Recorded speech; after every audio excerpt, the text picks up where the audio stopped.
When the guys come in for Invasion, are they, I don't know if, I know publishing works to where maybe even 2 albums down, they start seeing publishing from the first record. I mean, are they all rich by that point, or are they still kind of struggling? And I got this from their manager.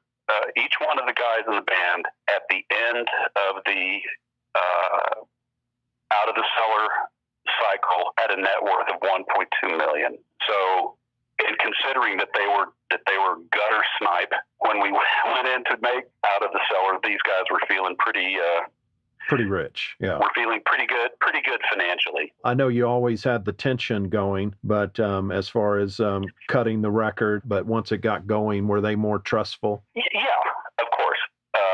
Either that, or they found that my ideas and my approach was a little less controversial, because it was our second rodeo and they kind of knew the drill and I kind of knew their drill, and we all kind of knew areas to stay out of each other's way and things like that. So yeah, I remember that record as being a little bit easier psychologically to endure. How long would you say it took to record that?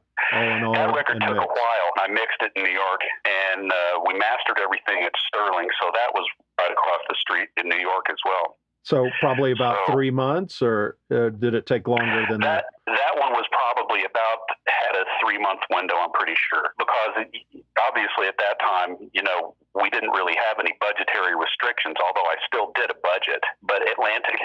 Yeah, I'm sure it they just let me do whatever I wanted. Right. What did you spend on that record? I couldn't tell you, honestly.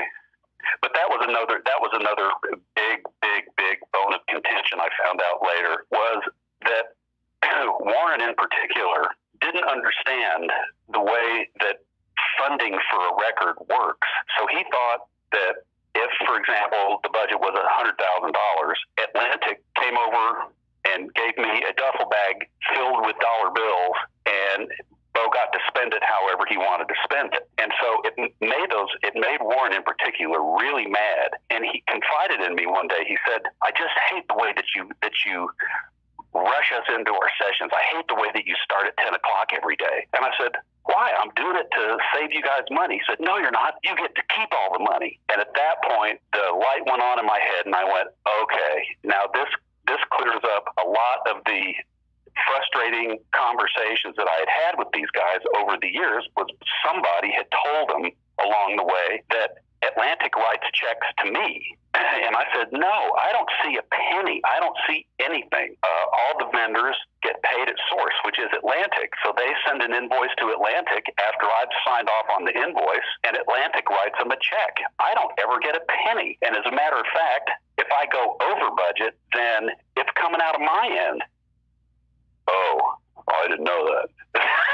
But it was indicative of the cross wires that we had about the business of going about making a record and working with a major record company. And these guys thought that it was going in my pocket, and it was a huge source of irritation. Like every day when I'd say, "Hey guys, 10 o'clock, they're all thinking in the back of their head, "Oh, Beau's lining his pockets because he's making us come to work at 10 o'clock.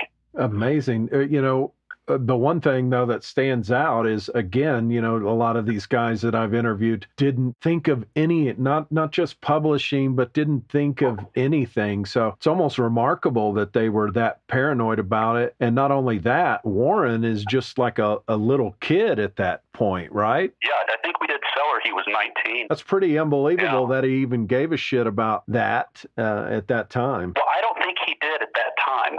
What I think had happened, and I had run into this a couple of times. These guys were very friendly with the Motley crew guys and with the Dokken guys and stuff like that. And so when they would get together or when they would go on tour together, they would start innocently enough with these misinformation programs, and because nobody in the band really knew exactly what the fuck was the process, they took it as gospel.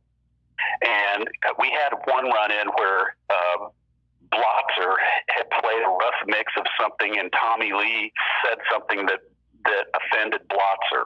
And I mean, trying to weather that storm was quite challenging, because it was Beau's fault, and Beau did this, and Tommy Lee says that, and Beau, why don't you do it the way Tommy Lee does it, and all that kind of stuff. This was just another example of the misinformation and how it really distorted our working relationship.